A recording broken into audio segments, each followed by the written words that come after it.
بسم الله الرحمن الرحيم.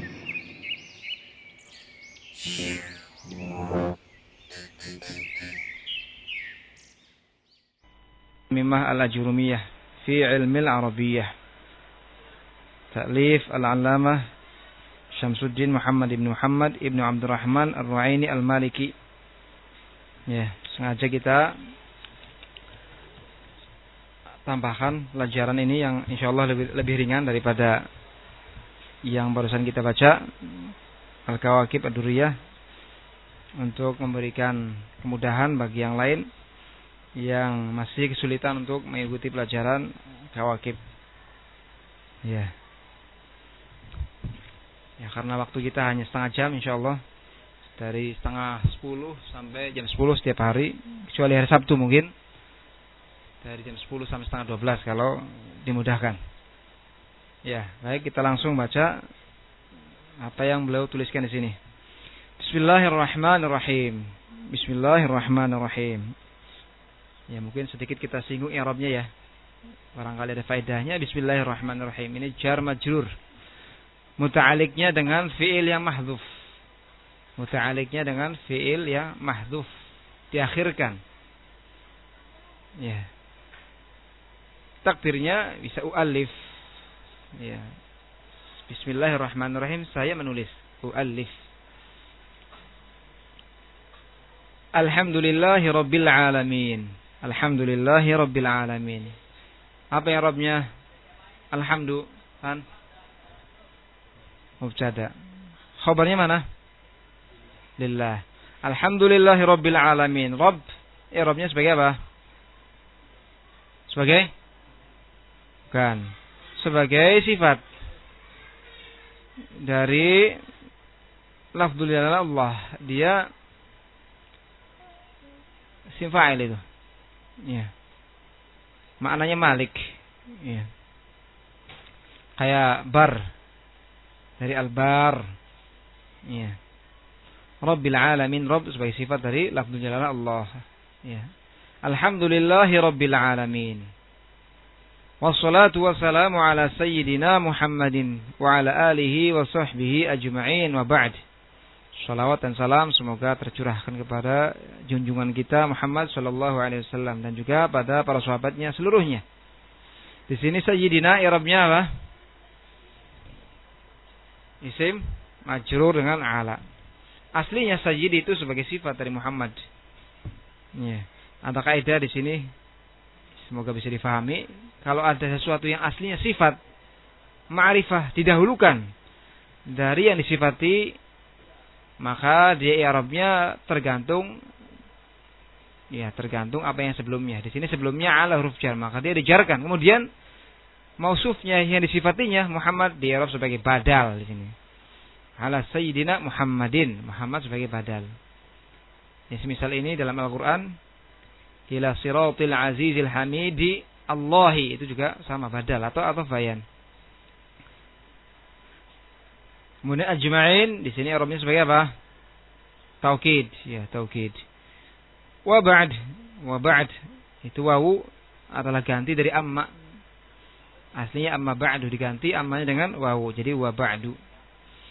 Adapun setelah itu, fa hadhihi muqaddimatun fi ilmi al-arabiyyati mutammimatun li masailil ajurumiyah. Maka ini adalah muqaddimah, pendahuluan, pembukaan dalam ilmu bahasa Arab. Ilmu bahasa Arab itu banyak cabang-cabangnya, ada 12. Tapi ini yang dimaukan di sini oleh beliau adalah apa? Ilmu nahwu. Sehingga di sini lafadznya umum, tapi yang dimaukan dengannya khusus. Al-'am yuradu bihil khusus. Sesuatu yang umum tapi yang dimaukan khusus, yaitu apa? Nahwu. Di sana ada ilmu sharaf, ada ilmu bayan dan yang lainnya. Mutammimatun limasailil ajurumiyah. Muqaddimah ini adalah menyempurnakan pembahasan-pembahasan yang ada di dalam kitab Al-Ajurumiyah. Jadi mutammimah ini sebagai penyempurna dari pembahasan-pembahasan yang ada pada Al-Ajurumiyah. Dilengkapi di sana yang kurang. Ya. Takunu wasitatan bainaha wa baina ghairiha minal mutawwalat. Ya. muqaddimah ini ataupun mutammimah ini menjadi perantara antara dia dengan selainnya dari kitab-kitab yang luas seperti Al-Mughni, Ibn Hisham dan yang lainnya. Nafa'allahu ta'ala biha kama nafa'a bi asliha fil hayati wa ba'dal mamat. Semoga Allah Subhanahu wa taala memberikan manfaat dengan muqaddimah ini, mutammimah ini, sebagaimana Allah telah memberikan manfaat kepada manusia dengan aslinya, yaitu al-ajurumiyah. Al-ajurumiyah itu sangat banyak sekali manfaatnya. Ya. Perhatian ulama juga sangat besar. Kita mendapati di sana bukan hanya ada satu pensyarah, 2, 3 bahkan lebih. Ya. Semoga Allah Subhanahu wa taala memberikan manfaat dengan kitab ini mutammimah sebagaimana Allah telah memberikan manfaat dengan kitab Al-Ajurumiyah fil hayati wa ba'dal mamat. Di kehidupan dunia ini dan setelah mati. Innahu qaribun mujibu da'awat. Sesungguhnya Allah Subhanahu wa taala sangat dekat dan mengabulkan doa-doa para hambanya. Al-kalamu. Ya. Di sini dibahas pertama kali tentang al-kalam. Karena yang namanya ucapan-ucapan orang Arab juga tulisan-tulisan mereka tidak keluar dari yang namanya al-kalam. Al-kalamu huwa lafzul murakkabul mufidu bil wad'i. Kalam adalah lafaz yang tersusun yang berfaedah dan dengan peletakan. Al-lafaz itu secara bahasa bermakna ar-ramyu, membuang. Seperti dalam ucapan mereka orang Arab, akaltu tamrah falafadtu bin nawah. Saya makan kurma, kemudian saya membuang atau melepehkan apa? Bijinya. Akaltu tamrah falafadtu bin nawah. Saya makan apa? Kurma, kemudian saya buang bijinya. Itu makna lafaz secara apa? Cara bahasa. Ya. Adapun makna lafaz secara istilah adalah apa? Antum sudah tahu di kitab apa? Tuhfah itu. Sautun mustamilun ala ba'dil hurufil hijaiyah allati tabtadi bi al-alif wa tantahi bil ya. Itu makna lafaz secara istilah, yaitu suara yang mengandung sebagian dari huruf-huruf hijaiyah yang diawali dengan alif dan diakhiri dengan ya. Contohnya apa lafaz? Baitun, rajulun. Ya, huruf-huruf juga masuk, fi'ila, an, ala, fi'il juga masuk. Kemudian al-murakkab. Yang lafaz ini tersusun. Murakkab di sini yang dimaukan adalah murakkab isnadi. Karena murakkab dalam bahasa Arab itu banyak, ada murakkab isnadi dan ini yang dimaukan dalam bahasan kita, ada murakkab idhafi, mudhaf ilaih Abdullah, ini bukan. Tidak masuk pada bahasan kita. Ada juga murakkab apa? Masji, ya kan, ba'labak, sibawai dan yang semisalnya. Jadi yang dimaukan dengan murakkab di sini adalah murakkab isnadi. Dari musnad dan musnad ilaih. Musnad dan musnad ilaih. Seperti fi'il dengan fa'il. Contohnya kharaja Muhammadun. Kharaja Muhammadun. Ini musnad ilaih. Ya. Kharajanya yaitu al-khuruj, keluar, ini sebagai apa? Kharaja Muhammadun, mana musnadnya? Kharaja Muhammadun. Kharaja sebagai musnadnya. Muhammadun sebagai musnad ilaih, tempat penyandarannya. Kharaja sesuatu yang disandarkan kepada Muhammad. Contoh yang lain, Muhammadun alimun. Mana di sini musnadnya? Alimun. Ya, al-ilm disandarkan kepada apa? Muhammad. Berarti Muhammad sebagai musnad ilaih. Jadi yang dimaukan dengan murakkab di sini tidak semua murakkab, tapi murakkab apa? Isnadi. Dari fi'il fa'il ataupun isim bersama isim. Al-mufid yang berfaedah. Di sini al-mufid sebagai sifat bagi apa? Kalau tadi al-murakkab i'rabnya sebagai sifat dari al-lafaz kan, lafaz yang tersusun. Sekarang al-mufid itu sebagai sifat i'rabnya. Sifat dari apa? Sifat bagi apa? Sifat bagi murakkab. Iya. Jadi murakkab yang mufid, bukan lafaz yang mufid ya. Jadi al-mufid itu sebagai sifat bagi yang murakkab. Murakkab tapi mufid. Karena tidak semua murakkab itu apa? Mufid. Contohnya Idza ja'al ustadzu, kalau ustaz datang, di sini murakkab, mufid enggak? Idza ja'al ustadzu, kalau ustaz telah datang. Mufid belum? Belum. Maka ini bukan kalam. Jadi syaratnya mufid, berfaedah. Yahsunu sukutul mutakallim alaih. Bihaitsu la yabqa sami' muntaziran li syai'in akhar. Itu mufid. Baiknya seorang pembicara berhenti padanya dan tidak membuat si pendengar menunggu-nunggu kelanjutannya. Itu mufid. Bil wad'i, dengan peletakan. Di sini al-wad' ada dua makna yang disebutkan oleh mereka ahli nahwu. Makna yang pertama dari al-wad' adalah bil qasdi, yaitu dengan kesengajaan. Kalam ini yang berisi lafaz yang tersusun dan berfaedah ini diucapkan dengan kesengajaan. Tidak dalam kondisi mabuk ataupun melindur. Ini makna yang pertama dari al-wad', yaitu bil qasdi, dengan apa? Kesengajaan. Adapun makna yang lain adalah di al-wad' al-arabi, dengan peletakannya orang Arab, sesuai dengan peletakannya orang Arab. Seperti kharaja digunakan oleh mereka orang Arab untuk menunjukkan perbuatan al-khuruj, keluar di waktu yang telah lewat. Muhammadun digunakan untuk apa? Seorang yang laki-laki dinamai dengan nama ini. Nah itu. Jadi al-kalam maknanya secara istilah adalah al-lafdzul murakkabul mufidu bil wad'i. Lafaz yang tersusun yang berfaedah dan dengan peletakan. Ya.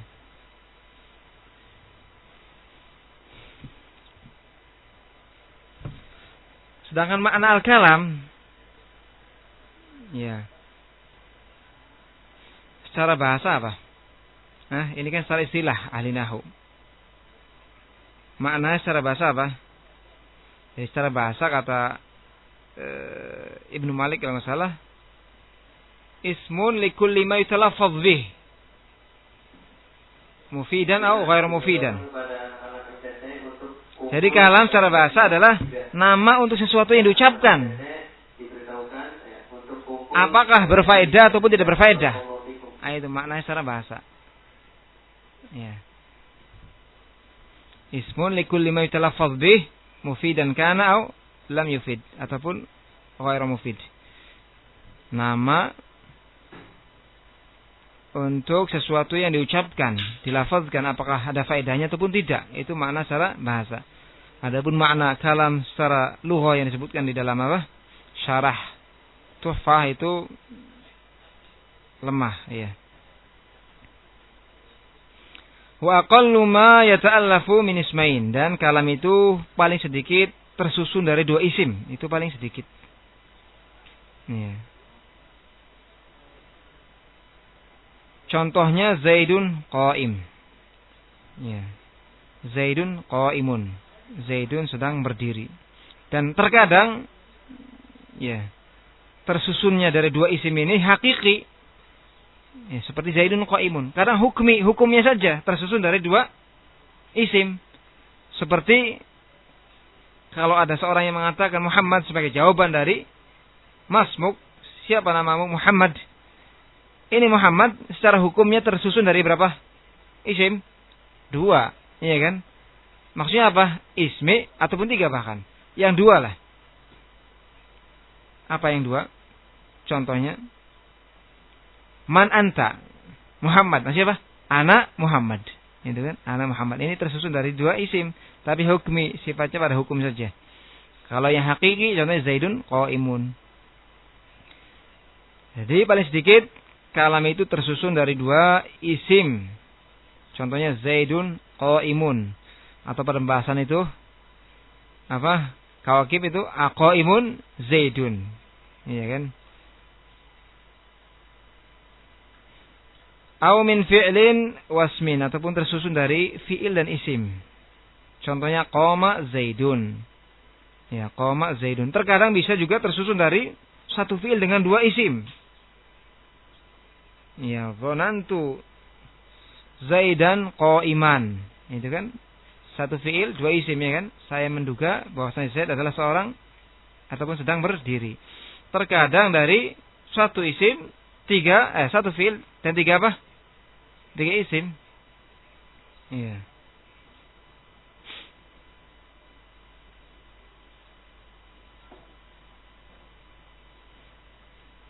Alimtu Zaidan misalkan. Aliman. Saya tahu Zaid itu seorang yang alim. Di situ tiga isim. Ta, kemudian Zaidan, aliman. Kadang terdiri dari satu fi'il dan empat isim. Alamtu Zaidan amron qa'iman. Alamtu Zaidan amron qa'iman. Saya kasih tahu kepada Zaid bahwa saya Amr sedang berdiri misalkan. Itu kan ada satu fi'il ya. A'lama. Isimnya ada empat. Karena memang a'lama butuh apa? Tiga maf'ul. Iya. Al-muhim seperti itu. Paling sedikitnya yang namanya kalam tersusun dari dua isim ataupun satu isim dengan satu fi'il. Itu kalam. Ya. Kurang dari itu nggak boleh. Lebih silahkan. Ya. Wal kalimah qaulun mufradun. Kalimat yang merupakan satuan-satuan dari kalam itu adalah qaulun mufrad. Ucapan yang mufrad. Qaulun itu apa? Qaulun adalah lafaz yang menunjukkan kepada makna. Itu qaul. Al-lafdhu dalu ala ma'nan. Itu qaul. Lafaz yang menunjukkan kepada satu makna. Seperti Zaidun ini qaul, lafaz karena ada maknanya. Tapi kalau dibalik menjadi days, ini bukan apa? Qaul, enggak ada maknanya. Zaidun dibalik jadi days. Ini bukan apa? Qaul. Ya. Mufradin. Mufrad. Yang dimaksud dengan mufrad di sini adalah apa yang bagian-bagiannya kalau dipisahkan itu tidak menunjukkan kepada keseluruhannya. Seperti Zaidun. Kalau dipisah-pisah jadi za, kemudian ya, menjadi dal, itu menunjukkan enggak kepada mana Zaid? Tidak, ya kan? Zaidun dipisah-pisah, za sendiri, ya sendiri, dal sendiri, menunjukkan kepada Zaid enggak? Tidak. Itu mufrad. Apa yang bagian-bagiannya tidak menunjukkan kepada keseluruhannya ataupun sebagian makna dari keseluruhannya.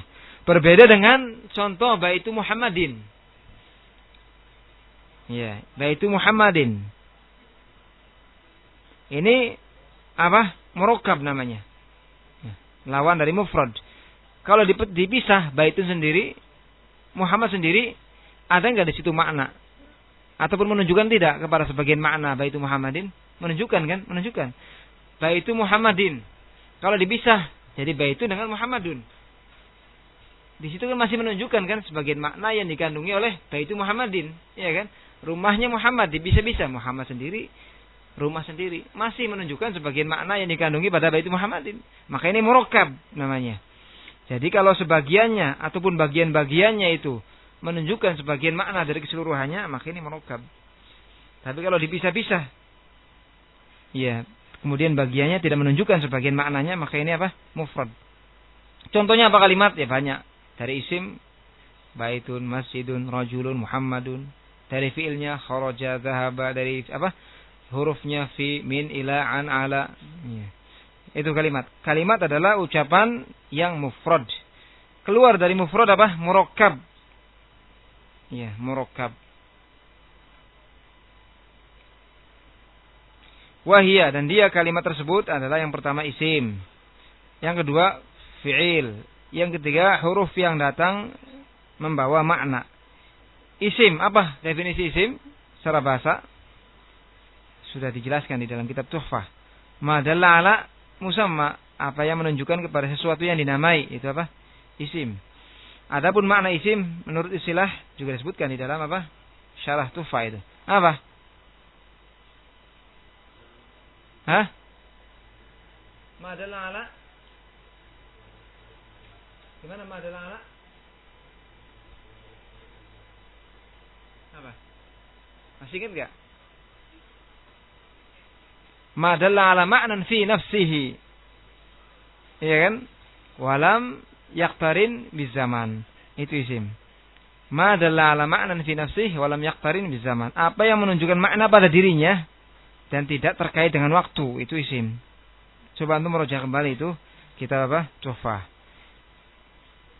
Kemudian fi'il, apa makna secara bahasa? Al-hadas, ya kan? Jadian. Adapun maknanya secara istilah adalah apa? Madalla ala ma'nan fi nafsih waqtaranat ya bi ahadi al-azmina as-salasah.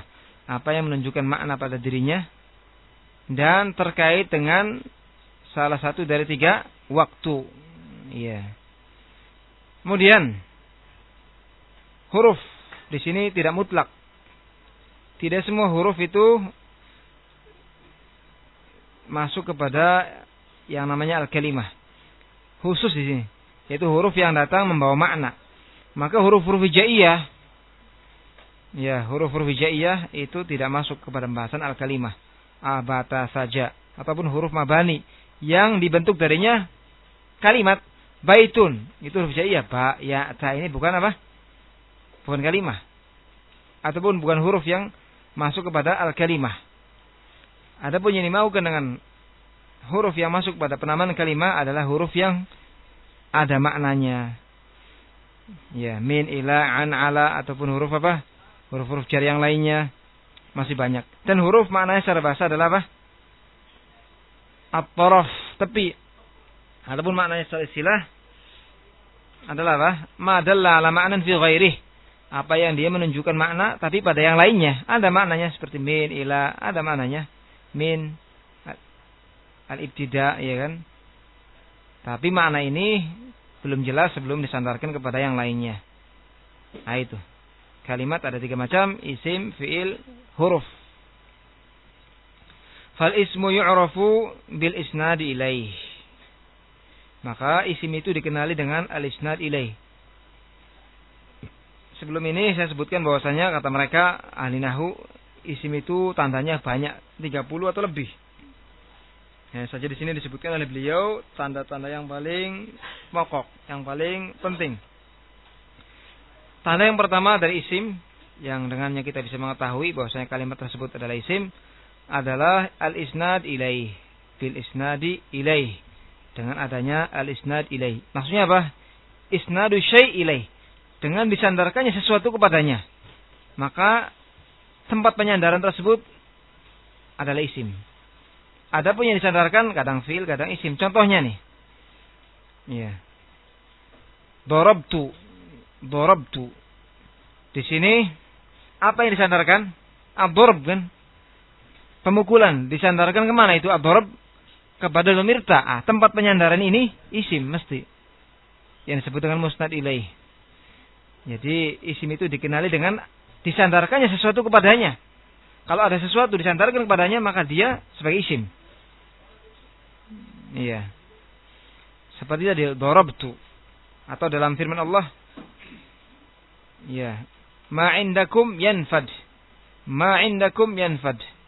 Apa yang ada pada kalian dari dunia itu akan hilang, akan binasa. Di sini ma adalah isim. Dari mana kita ketahui bahwasanya ma di situ isim padahal tidak masuk di situ tanda-tanda isim. Khafad enggak masuk, tanwin enggak masuk, dan yang lainnya juga enggak masuk. Dari isnad ilai, yaitu dari disandarkannya an-nafad. An-nafad adalah masdar dari yanfad. Itu an-nafad disandarkan kepada ma. Dengan ini kita tahu bahwasanya ma adalah isim. Kenapa? Karena an-nafad disandarkan kepadanya. Karena ma adalah tempat disandarkannya an-nafad ataupun yanfad itu. Iya. Ini al-isnad ilai adalah tanda yang paling bermanfaat untuk kita bisa mengetahui sesuatu itu sebagai isim. Ya, karena pada contoh tadi dhamir ta, pada darabtu, juga pada ma, pada contoh ma indakum yanfad, itu tidak masuk padanya tanda-tanda isim. Khafad enggak masuk, tanwin enggak masuk, tapi isnad ilai masuk. Paham ini ya? Ya. Jadi tanda yang pertama dari isim adalah isnad ilai, disandarkannya sesuatu kepadanya. Adapun yang disandarkan kadang isim, kadang fi'il gitu. Tapi tempat penyandarannya itu mesti isim. Contoh, ya, kharaja Muhammadun. Di sini yang disandarkan apa? Fi'il, itu al-khuruj, ya kan? Disandarkan kepada apa? Muhammad. Berarti Muhammad sebagai isim. Contoh sekarang yang disandarkan isim, Muhammadun alimun. Di sini al-ilm disandarkan kepada siapa? Muhammad. Di sini alim isim disandarkan kepada Muhammad. Muhammad mesti sebagai isimnya karena dia merupakan tempat penyandaran. Contoh yang berikutnya adalah al-khafad. Al-khafad. Al-khafad sudah kita lewatkan ya. Tentang maknanya secara bahasa dan istilah di dalam kitab Tuhfah. Silakan antum murojaah kembali. Apa? At-tasafful, ya, rendah, mendatar. Adapun maknanya secara istilah adalah apa? Al-fathah allati yuhdithuha al-amil aw ma naba anha. Ya, kalau antum lupa silakan dibuka kembali Tuhfah. Fathah yang dimunculkan oleh amil ataupun pengganti dari fathah. Nah, itu apa? Khafad. Fathah ataupun wakilnya yang itu dimunculkan oleh amil-amil. Seperti pada contoh nazartu ila Muhammadin. Saya memandang kepada Muhammad. Muhammadin itu isim yang makhfud, dikhafadkan oleh huruf jar ila. Apa tanda khafadnya? Kasrah. Apa yang menyebabkan kasrah? Ya tadi huruf masuknya huruf khafad. Yang menjadi bahasan kita di sini adanya kasrah pada Muhammadin itu menunjukkan bahwasanya dia Muhammad sebagai isim. Kemudian tanwin. Ya, tanwin di sana macam-macam. Iya. Ada tanwin muqabalah, ada tanwin iwad, ada tanwin tamkin. Silakan antum murojaah kembali. Al-muhim kalau antum dapati satu kalimat ada tanwin padanya, maka biasanya kalimat tersebut adalah apa? Isim. Kalimat tersebut adalah isim. Ja'a Zaidun, hadza baitun. Nah, itu semua yang bertanwin adalah apa? Isim. Wa bidukhulil alifi wal lam, juga isim itu dikenali dengan masuknya alif dan lam. Al baitu kabirun. Ya. Wa hurufil khafdi, dan dengan masuknya huruf-huruf khafd. Kalau ada satu kalimat dimasuki huruf khafd, maka kalimat tersebut adalah isim. Ya. Karena huruf tidak bisa masuk kepada huruf, juga tidak bisa masuk kepada fiil. Kalaupun ada huruf masuk pada huruf, maka ditakwil dengan isim. Wal fi'lu yu'rafu biqad. Sudah habis waktunya ya. Insyaallah nanti kita lanjutkan pada kesempatan berikutnya. Enggak usah bosan-bosan untuk antum memurojaah kembali apa yang telah antum pelajari. Insyaallah cepat, saya targetkan setengah tahun mungkin bisa selesai. Sehingga antum murojaahnya yang serius. Dihafalkan ya? Mampu kan dihafalkan? Iya. Penting ini. Dimurojaah kembali silakan kitab Tuhfah. Iya. Adapun yang belum ada antum tulis. Kalau sudah ada Tuhfah antum enggak perlu tulis, tinggal antum buka kembali. Nanti insyaallah sebelum kita lanjutkan pada pembahasan berikutnya akan ada murojaah. Iya. Di sini sebelum kita tutup, barangkali bermanfaat. Coba i'rabnya apa? Fal ismu i'rabnya apa? Yaqi. Saya apa? Siapa yang bisa al ismu? I'rabnya sebagai mubtada. Yu'rafu fi mudhari' marfu' litajarrudihi minan nasib, atau mughayyir sighah marfu' litajarrudihi minan nasib wal jazim 'alamatu rafi' ad-dhammah. Ya. Mana di sini naibul fa'ilnya? Dhamir mustatir. Fi jawazan taqdiruhu huwa. Insyaallah nantilah pada pertemuan berikutnya perlu sepertinya untuk kita biasakan untuk mi'rab ya matan yang kita baca. Jadi yang antum perlu kuasai adalah pertama definisi, kemudian syarat-syarat ataupun yang semisalnya yang dibutuhkan itu dihafalkan, kemudian i'rabnya. Ya, i'rabnya. Ya cukup. Subhanallah bihamdik, syada la ilaha illa anta, astaghfiruka wa atubu ilaik. Assalamualaikum.